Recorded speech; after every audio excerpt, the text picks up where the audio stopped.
Vamos continuar o nosso estudo do Catecismo. Hoje vamos utilizar o Catecismo do Concílio de Trento, ou Catecismo dos Párocos.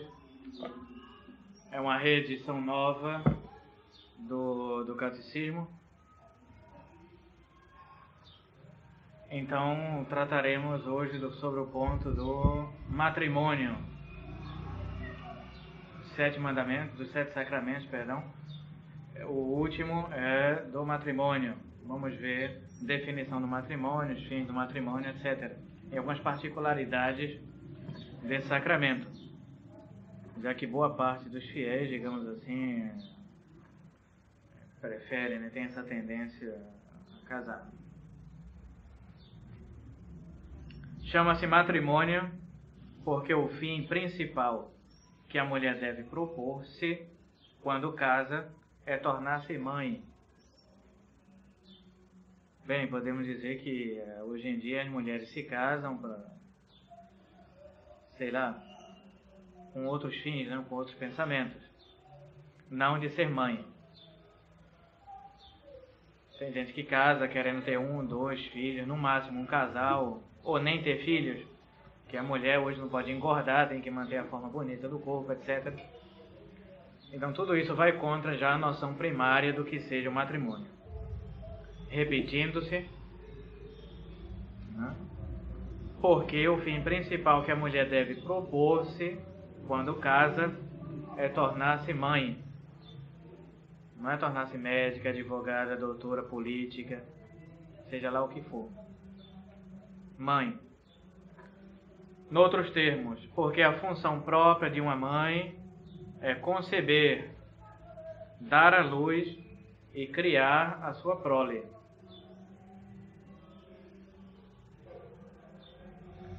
Chama-se também cônjuge, do étimo latino coniungere, porque a legítima esposa e o marido ficam, por assim dizer, ligados um ao outro por meio de um jugo comum. É um jugo, o casamento.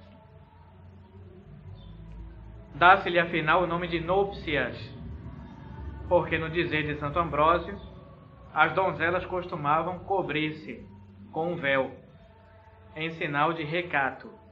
Ao mesmo tempo davam assim a entender que deviam obediência e submissão aos seus maridos. Isso é muito importante, né, frisar isso daí. Submissão, obediência e submissão aos seus maridos. Nada de mulher feminista independente. Tem que ouvir o marido. O marido é o chefe, é a cabeça da casa, não é a mulher. A mulher pode ser o coração, o sentimento, a dona do lar, seja a rainha do lar, seja lá o que for. Mas a cabeça da casa é o homem.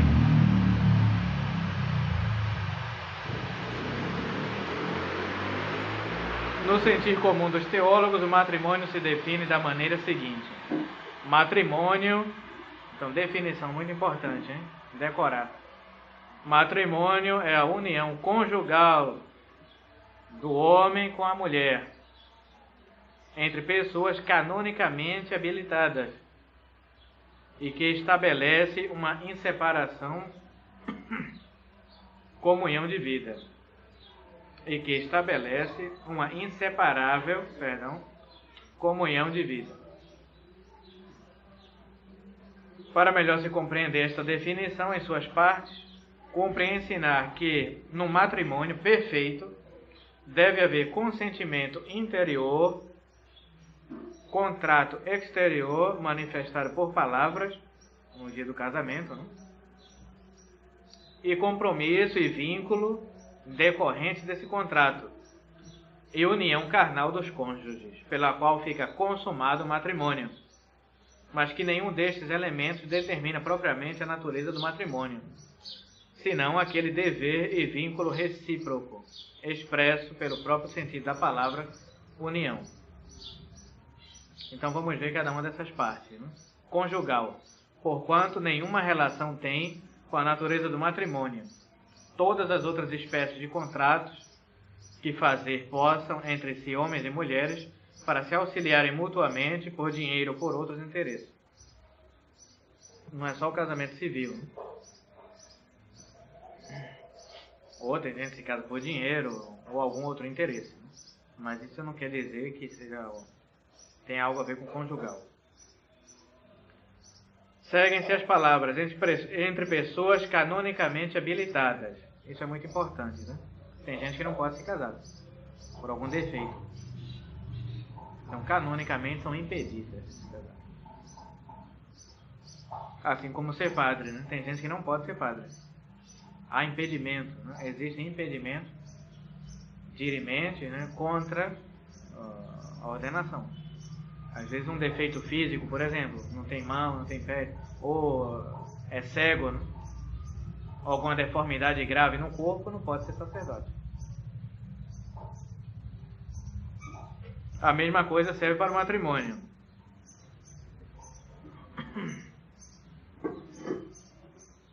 Porque não podem contrair núpcias as pessoas que forem legitimamente excluídas. Se o fizerem, são nulas as núpcias. Por exemplo, os que estão ligados por parentesco até o 4º grau. Os rapazes antes dos 14 anos. Um rapaz de 14 anos que intentar um matrimônio é ilícito. E as donzelas, as moças antes dos 12 anos. Creio que atualmente a lei já modificou um pouco. Para as mulheres 15 anos e para os homens 18, 14 anos.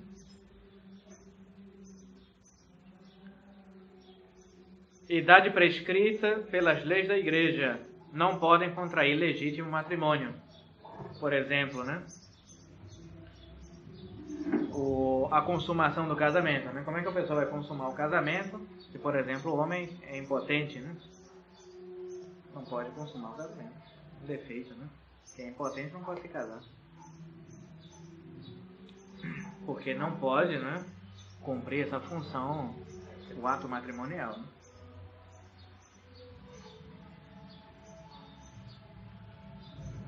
Diferentemente de quem é estéril, tá? Uma coisa é impotência, outra coisa é esterilidade.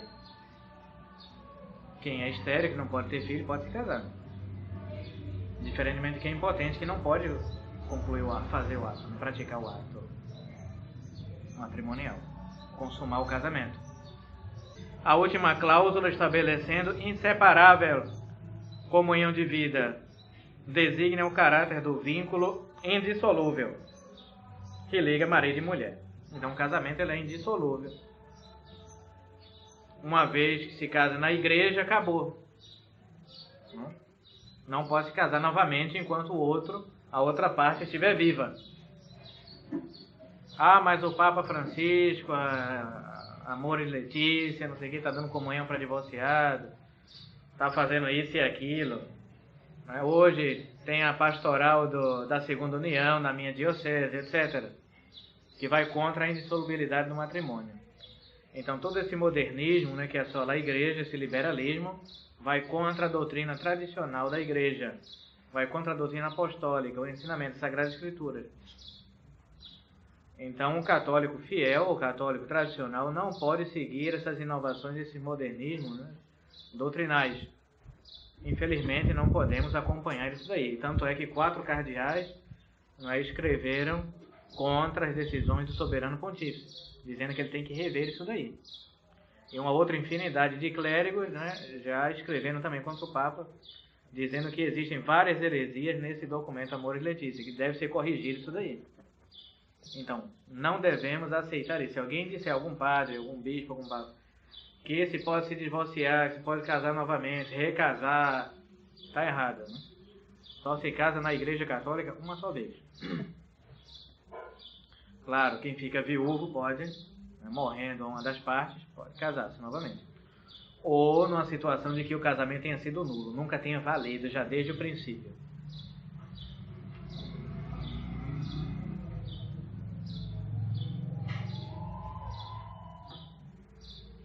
Mas quem se liga a outra pessoa mediante o contrato matrimonial, ainda que depois se arrependa, já não pode mudar, nem anular ou desfazer o que está feito. Ninguém pode desfazer, uma vez que se casa, né?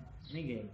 Prometeu ali diante de Deus, né, no dia do casamento, ali no altar, Depois que o padre dá a abençoa ali, acabou. Por isso que a igreja recomenda os esponsais, que é esse tempo de namoro. Recomenda o noivado, que é um outro tempo digamos assim, de amizade, né, entre o rapaz e a moça. E depois o casamento. Porque uma vez que você escolhe a moça, né, e se casa com ela, acabou. É de maneira irrevogável. Não se pode mais voltar atrás. Então pensar muito bem. Por conseguinte, uma vez que o matrimônio não consiste numa simples promessa, mas numa alienação recíproca, pela qual o marido entrega realmente à mulher o poder sobre o corpo, o marido entrega à mulher o poder sobre o corpo, e a mulher faz outro tanto com relação ao marido. É necessário que sua celebração se faça com palavras que exprimam tempo presente. Tanto que forem proferidas, essas palavras permanecem em vigor e conservam marido e mulher ligados por um vínculo indissolúvel. A partir do momento que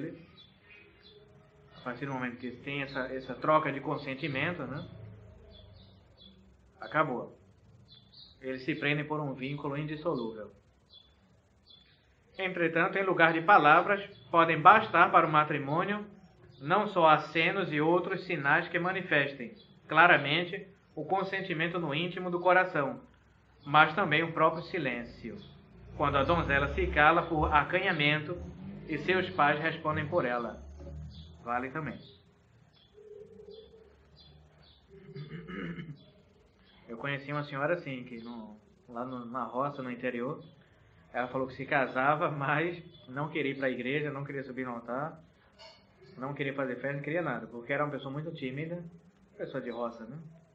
Muito humilde, muito simples. E o padre teve de ir na casa dela para fazer o casamento lá, com tudo fechado, só eles lá dentro. O padre, a testemunha e o marido. E aí ela falou assim, deu sim, mas assim, muito... Bem, basta. A família também assentiu, falou que ela era assim mesmo, era o jeito dela e tal. E se casou. Então tem gente que é assim. De acordo com esta doutrina, os párocos explicarão aos fiéis que a essência e o efeito do matrimônio estão no vínculo e compromisso. Para haver verdadeiro matrimônio, só se requer o consentimento na forma que dissemos, mas não é necessário que haja união dos sexos. O matrimônio como uma instituição natural também. Nesta altura das explicações, cumpre ensinar que o matrimônio se apresenta sob dois aspectos. Pode ser considerado como união natural, pois que o matrimônio não é invenção humana, mas instituição da natureza, ou como sacramento, cuja eficiência vai além das condições normais da natureza. Ora, como a graça aperfeiçoa a natureza, pois em primeiro lugar não vem o espiritual, mas o animal, e depois o que é espiritual. Pede a sequência lógica do assunto que, antes de tudo, se trate do matrimônio como função e obrigação da natureza, para depois tratar dos aspectos que lhe são próprios como sacramento. Primeiro, instituição natural, depois sacramental, instituído por Nosso Senhor Jesus Cristo. Instituído por Deus. Os fiéis devem saber, antes de tudo, que o matrimônio foi instituído por Deus Nosso Senhor. Está escrito no Gênesis: criou-os como homem e mulher, e Deus os abençoou e disse: crescei e multiplicai-vos.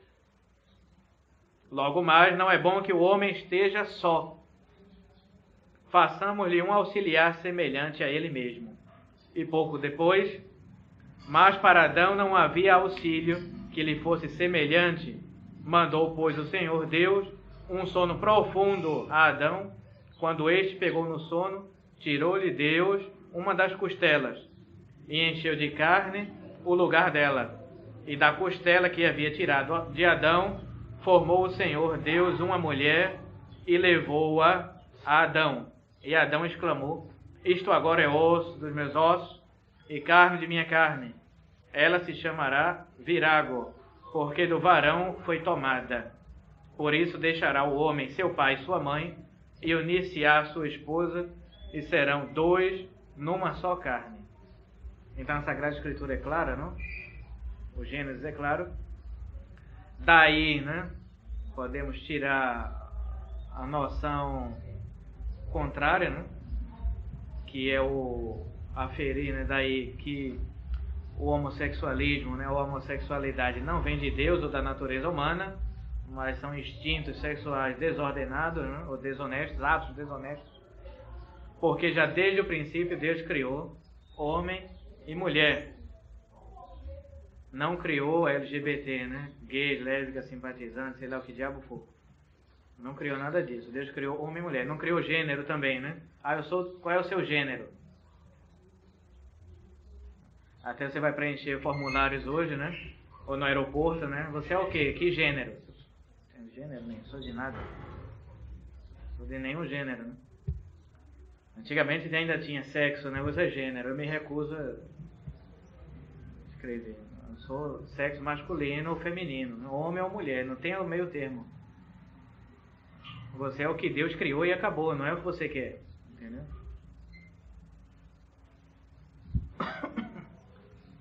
Mas para Adão não havia auxílio que lhe fosse semelhante. Então a mulher é um auxílio do homem. Como havíamos dito, né? Deve ser submissa, né? Cuidar dos afazeres da casa, domésticos, e cuidar principalmente da prole, a educação dos filhos.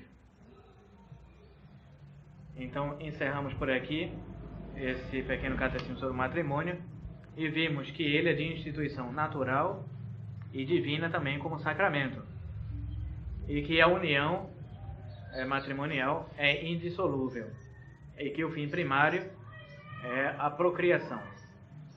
Não são os prazeres, satisfazer os instintos sexuais somente. Não, é a procriação. E a educação da prole também, tudo isso faz parte do matrimônio. E que Deus criou homem e mulher. Então, na educação das crianças já se deve ensinar isso. Você é homem, você é mulher. Então, muito cuidado com as escolas hoje em dia, com esse negócio de ideologia de gênero que estão passando por aí, né, nas escolas aqui no Brasil. O melhor mesmo é ensinar em casa as crianças.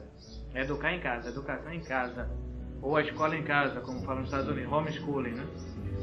Ou contratar professores particulares, católicos, ou a própria mãe, né, cumprir o seu papel de mãe, educar os seus filhos. E o pai também favorecer isso daí, né, um ambiente católico, e já ensinar essas questões matrimoniais.